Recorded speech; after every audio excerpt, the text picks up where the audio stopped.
Барлықтарыңызға сәлем, мен каналыма қош келдіңіздер. Мен бүгін бір осы тақырыпты қозғайын ба, қозғамайын ба деген оймен жалпы сөйлесетін болдым. Жалпы исламға вакцина қарсы ма, немесе мұсылман дінін сақтайтын, немесе бәріміз мұсылманбыз ғой, бірақ кейбір кезде бес намаз уақытта намаз оқып, жалпы орамал жабатын қыздардың балдарына көбінесе мен өзім педиатрмын, маған өздері келіп жатады. Және де педиатр болғандықтан мен барлық күнтізбе бойынша білетін шығарсыздар. Бала деген күнтізбені мен түсіндіріп өтем қазір, қай кезде салынатын. Жалпы бала туылғанда салынады вакцинация, ол туберкулезге қарсы, гепатит Б-ға қарсы. Одан кейін бала 2 айға толғаннан кейін АКДС вакцинасы, және де осының қасында пневмонияға қарсы вакциналар салынады 2, 3, 4 айында. Сіздер білу үшін мен тез таныстырып өтіп кетейін. Содан кейін 1 жасында салынады. 1 жасында ол кор краснуха паротитке қарсы вакцина. Және де 1,5 жаста АКДС-ті қайтадан саламыз. Және де балаға 2-2,5 жасында гепатит А-дан саламыз. Соның бәрі одан кейін 6 жасында болады, қайтадан ол кезде қайтадан мантус-намалар жасалынады, одан кейін БЦЖ салынады, ол туберкулезге қарсы, және АКДС-ті қайтадан саламыз. Жалпы осы вакциналардың бәрі менен сұрап жатады, көбіне бір хатқа жауап беріп отырмын видео арқылы. Маған ол қыз жазып жіберді. Мен сондай өзім шеше алмай тұрмын дейді. Мен исламда бізде вакцина салуға болмайды, сондықтан сіздің ойыңыз қалай дейді. Салайын ба, салмайын ба? Салу және салмау сіздің өзіңіздің қолыңызда. Қазақстанда демократия, әр адам өз баласына вакцина сала ма, салмай ма, оны өз шешеді. Қарсы адамдар бар, мен вакцина салдырмаймын деп, өзі қолхат жазып беретіндер де бар. Оларды да түсіндіруге болады. Менің өзім жеке ойым, вакцина салу керек. Неге?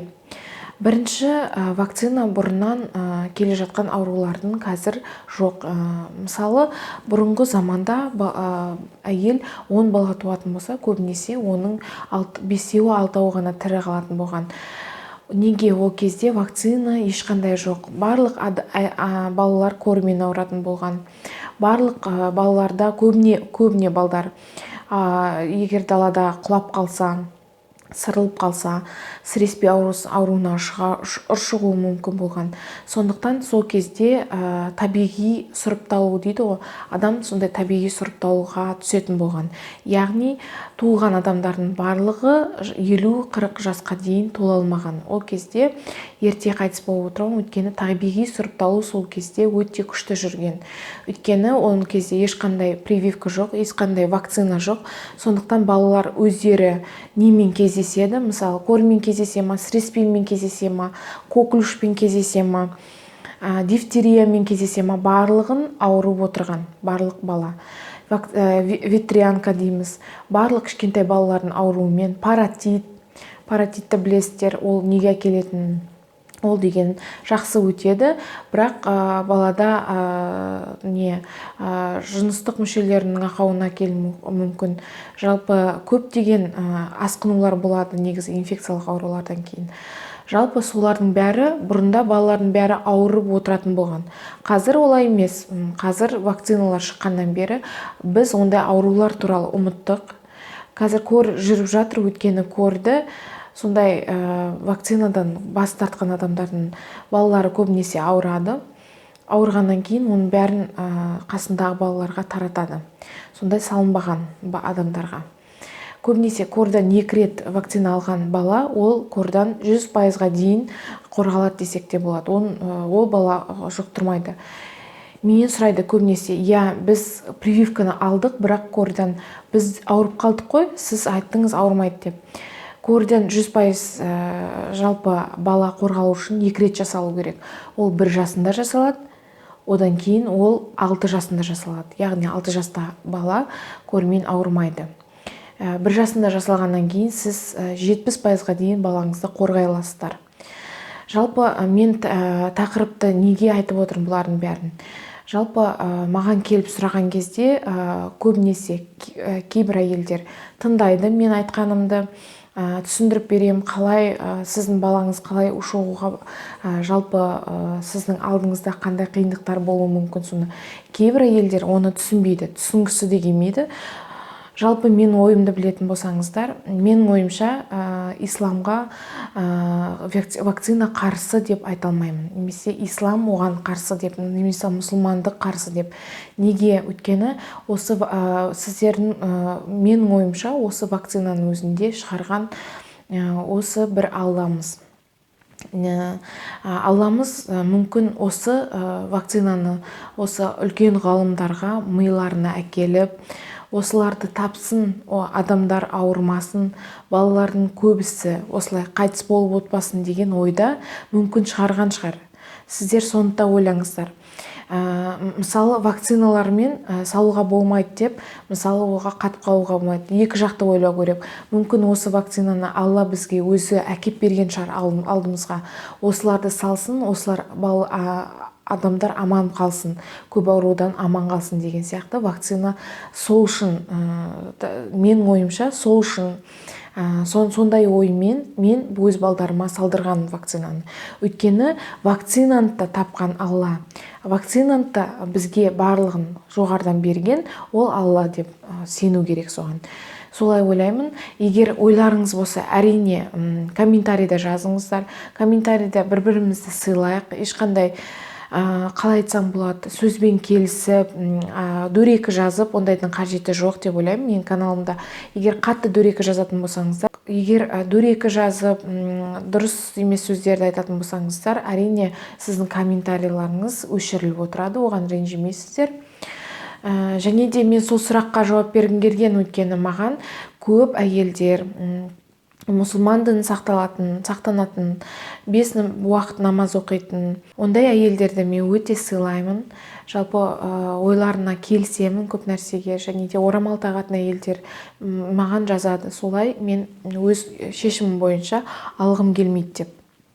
Соған байланысты, егер өз ойымды айтыңызшы деп жазған адамдарға осы видео арналады. Сіздер өздеріңіз шешесіздер, әрине. Менің ойым солай, бірақ соңғы нүктені қоятын сіз. Өйткені баланы туған сіз, баланың ата-анасы сіз.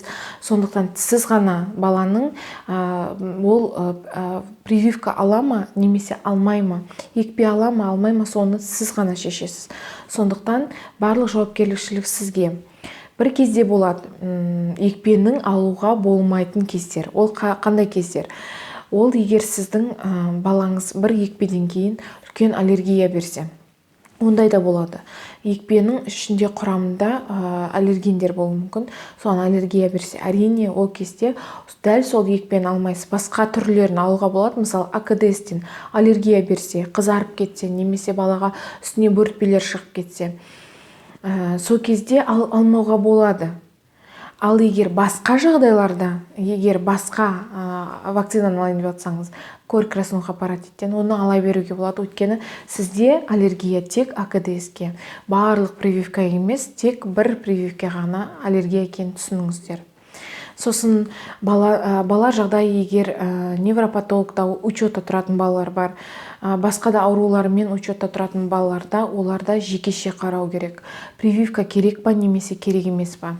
Өйткені бұл жағдайларда көбінесе балада прививканы кейбір кезде керек болатын кездер болады. Өйткені ол балалардың иммунитеті соншалықты төмен, ол аурумен ауырып қалса, оларға ауыр өтетін болуы мүмкін. Сондықтан бұл прививканы алған жақсы, ауырғанша алған жақсы деп ойлаймын.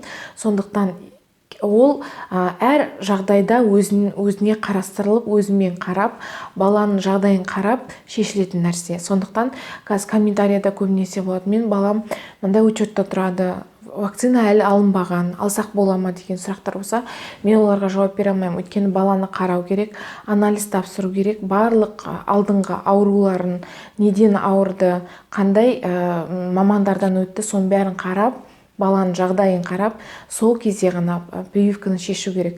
Егер балаңыз дені сау болса, ешқандай невропатологта басқа ауруларды жоқ болса, әрине вакцина алған дұрыс. Менің ойымша вакцина алған дұрыс. Ол аурумен ауырып, балаңыз қандай асқынуға келеді, оны ойлап жүргенше, вакцинаны бір жылына бір рет алып тұрған, өзінің жасына байланысты, күнтізбесіне байланысты алып, өзіңіз жеңіл жүргенге не жетсін. Сол мен ойым. Келесі кездескенше сау болыңыздар.